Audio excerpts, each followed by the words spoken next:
the Holyoke Public Library's virtual Storytime. Today we're going to be reading Extra Yarn by Mac Barnett and illustrated by Jon Kassen.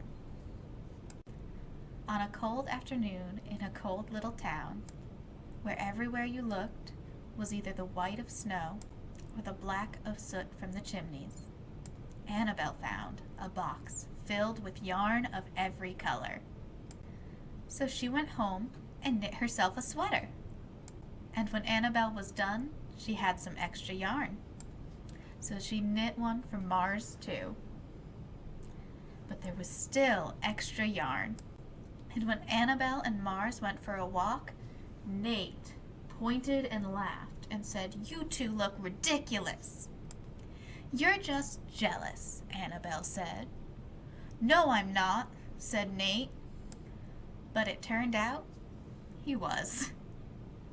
And even after she'd made a sweater for Nate and his dog and for herself and Mars, she still had extra yarn. At school, Annabelle's classmates could not stop talking about her sweater. "Quiet!" shouted Mr. Norman. "Quiet, everyone! Annabelle, that sweater of yours is a terrible distraction. I cannot teach with everyone turning around to look at you." "Then I'll knit one for everyone," Annabelle said. "Then they won't have to turn around." "That's impossible," said Mr. Norman. "You can't." But it turned out she could, and she did. Even for Mr. Norman. And when she was done, Annabelle still had extra yarn. So she knit sweaters for her mom and dad, and for Mr. Pendleton and Mrs. Pendleton, and for Dr. Palmer, and for little Louie. She knit sweaters for everyone except Mr. Crabtree, who never wore sweaters or even long pants, who would stand in the snow even up to his knees. "No sweater for me, thanks," said Mr. Crabtree. So she made Mr. Crabtree a hat. And even then, Annabelle still had extra yarn. She made sweaters for all of the dogs and all of the cats, and for the other animals too. You see, dog, cat, dog, bear, bunny. Soon Annabelle will run out of yarn. But it turned out she didn't. So Annabelle made sweaters for things that didn't even wear sweaters. See a house and a birdhouse. Oh, there's the little bird with a sweater. And a mailbox with a sweater.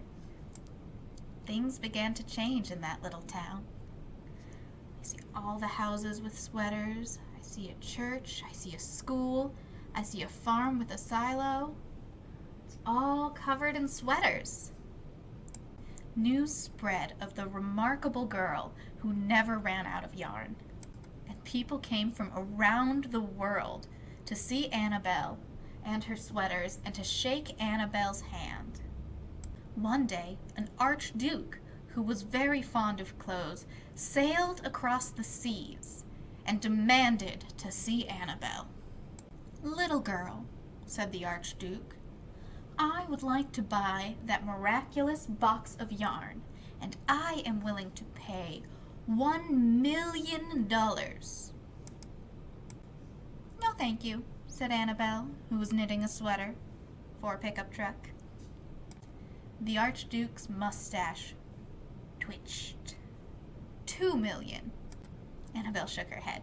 "No, thanks." $10 million, shouted the archduke. "Take it or leave it." "Leave it," replied Annabelle. "I won't sell the yarn." And she didn't. So that night, the archduke hired 3 robbers to break into Annabelle's house. And they stole the box and took it to the archduke, who set off across the snow and sailed over the sea. Back at his castle, the Archduke put on his favorite song and sat in his favorite chair. Then he took out the box and lifted its lid, and he looked inside. It's empty. His mustache quivered. It shivered. It trembled. The Archduke hurled the box out of the window and shouted, "Little girl, I curse you with my family's curse. You will never be happy again." But the box is on this ice, and it's floating across the sea. And it's floating all the way back to the little girl. He swore she would never be happy again.